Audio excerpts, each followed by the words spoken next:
안녕하세요. 이슈 이스타 시간입니다. 백신 지식 재산권 면제, 그러니까 코로나 백신 웨이버가 오늘 미국을 달구고 있는 주요 이슈인데요.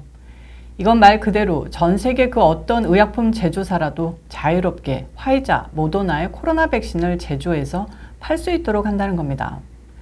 의약품 신약은 하나 개발하는데도 천문학적인 자금과 엄청난 시간과 인력이 필요합니다. 그래서 아무리 코로나 백신이라고 하지만 이건 그래도 너무한 것 아니냐는 말들이 나오고 있는데요. 어쩌겠습니까? 미국 대통령이 까라면 까야겠죠.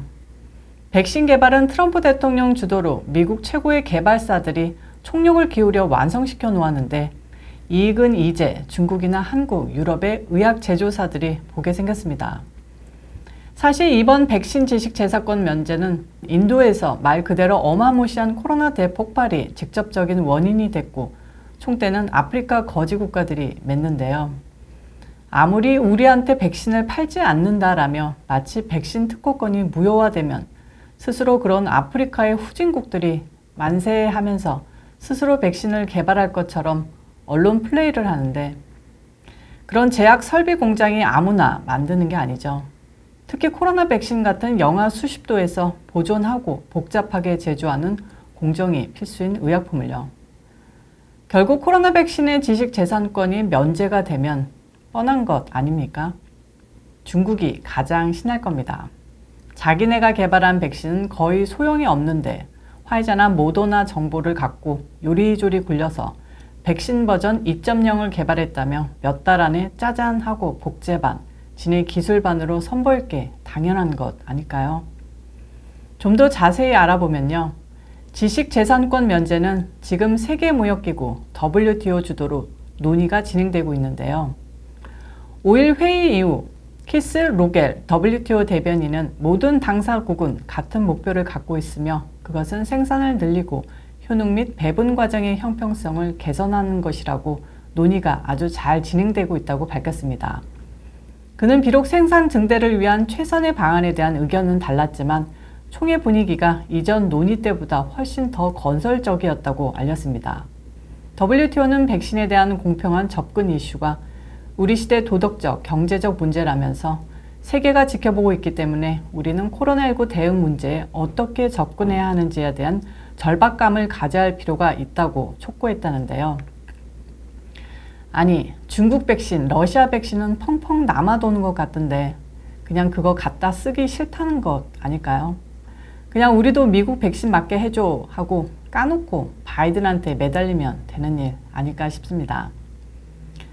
앞서 인도와 남아공이 지난해 10월 WTO에서 코로나19 백신 지재권 면제 문제를 본격적으로 이슈화했으나 백신을 개발한 제약사 본사가 있는 미국과 유럽연합 같은 선진국이 반대하면서 여러 차례 회의에도 합의에 이르지 못했었는데요. 하지만 인도의 코로나 사태를 빌미로 조 바이든 행정부가 5일 코로나19 백신에 대한 지재권 면제를 지지한다고 밝혔습니다. WTO와도 본격 논의에 나설 것으로 알려지면서 이번 논의가 확대가 된 겁니다. 제약업계는 당연히 반발하고 있는데요. 화이자와 아스트라제네카 등 주요 제약사들이 속한 국제제약협회 연맹 IFPMA는 5일 성명에서 조 바이든 행정부가 코로나19 백신 지재권 면제를 지지한다고 발표한 것에 실망했다라고 밝혔습니다. 바이든한테 대놓고 실망했다고 밝힌 건 그의 취임 후 처음인 것 같은데요. 트럼프 전 대통령의 업적을 한동안 깎아내리는 데 동참했던 제약사 회장들이 정신 차렸길 기대합니다. 한편 국제제약협회 연맹은 코로나19 백신을 전 세계에 신속히 그리고 공평히 나누자는 목표에는 전적으로 동의한다라면서 백신 지재권 면제는 복잡한 문제에 단순하지만 틀린 해답이라고 주장했습니다. 이어 지재권 면제는 백신 생산을 늘리거나 현 국제보건위기 대처에 필요한 실용적인 해결책을 제공하지 못하고 혼란만 일으킬 가능성이 있다고 덧붙였는데요. 그냥 중국과 러시아 같이 지재권 쓱쓱 훔쳐 쓰고 싶은 국가들에게만 좋은 일 해주는 겁니다. 한편 연맹은 국제지재권 체계는 제약사들이 코로나19 백신 공급 확대를 위한 200여 개 기술 이전 계약에 참여하도록 신뢰를 형성해왔다면서 백신 생산 규모를 신속히 늘리고 필요한 모든 사람이 백신에 공평히 접근하도록 만들 유일한 방안은 민간 영역과의 실용적이고 건설적인 대화뿐이라고 강조했습니다. 이런 가운데 월스트리트저널은 바이든의 백신 특허 도둑질이라는 제목의 사설에서 다른 정부가 특허를 훔치는 것을 백악관이 돕는다면 누가 미래의 치료제에 투자하겠느냐라고 대놓고 바이든 정부를 욕해서 관심을 모았습니다. 또한 모더나나 화이자, 바이오엔테크의 mRNA 백신과 같이 돌파구를 마련한 혁신적 지재권은 한 번 도난당하면 되돌릴 수 없다라면서 유럽 국가 정부들은 끔찍한 전례를 알기에 지재권 면제에 반대하고 있다라고 모처럼 옳은 소리를 했습니다. 한마디만 더 했으면 더욱 확실했을 텐데요. 결국 이 같은 바이든 행정부의 이런 짓들이 중국이나 러시아에게 엄청난 선물을 안기는 것 같은데 여러분들 동감하시나요? 자, 다음 소식입니다. 아버지를 잘 둔 덕택에 하원 서열 3위까지 해본 리즈 체이니가 쫓겨날 날이 얼마 남지 않은 것 같습니다. 그에 대한 축출 움직임이 본격화하고 있는데 서열 1위, 서열 2위 모두 체이니 퇴출에 한 목소리를 내고 있습니다.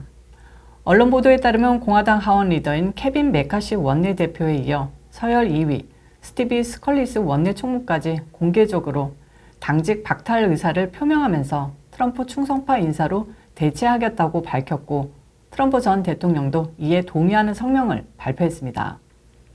당 지도부와 트럼프 전 대통령이 합심하는 모양새인데요. 공화당 내에서는 단 몇 명의 반 트럼프파 때문에 내분이 생겼다가는 내년도 중간 선거의 압승을 기대할 수 없다는 자체 분석이 나오고 있는 것 같습니다. 스컬리스 원내 총무의 대변인 로런 파인은 5일 성명을 내고 하원 공화당은 낸시 펠로시 하원 의장과 조 바이든 대통령의 급진적인 사회주의적 어젠다에 맞서 싸우고 내년 하원 탈환에만 집중할 필요가 있다고 말했습니다. 또한 성명에서 앨리스 스터파닉은 이에 대한 강력한 의지를 가지고 있고 그것이 스컬리스가 총회 의장직에 그를 지지하겠다고 약속한 이유라고 덧붙였는데요.